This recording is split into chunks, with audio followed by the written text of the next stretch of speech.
Hello guys, எல்லோரும் எப்படி இருக்கீங்க?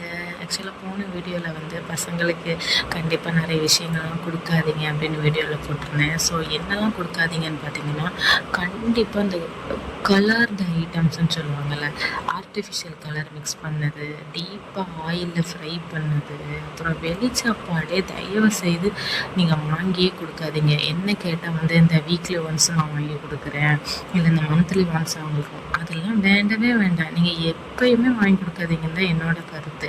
ஏன்னா ஒரு தடவை நம்ம சொல்லிக் கொடுக்குற அந்த பழக்கம் தான், அந்த டேஸ்ட்டு நாக்கில் ஒட்டிக்கிச்சுன்னா அந்த அடிக்ஷன்லேருந்து அவங்கள வந்து வெளியே கொண்டு வரவே முடியாது.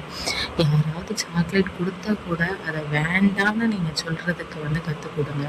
இப்போலாம் கிட்ஸ்லாம் ரொம்ப தெளிவாக தாங்க இருக்காங்க, சொன்னால் புரிஞ்சுப்பாங்க. அதெல்லாம் அவங்களுக்கு கொஞ்சம் எடுத்து சொல்லுங்கள். அதோட விளைவுகள் வந்து பின்னாடி பெருசாக இருக்கும். ஸோ அவங்களுக்கு வந்து எடுத்து சொல்லிக் கொடுங்க, அப்போ தான் புரிஞ்சுப்பாங்க. மோஸ்ட்லி வீட்டில் ப்ரிப்பேர் பண்ணி கொடுங்க.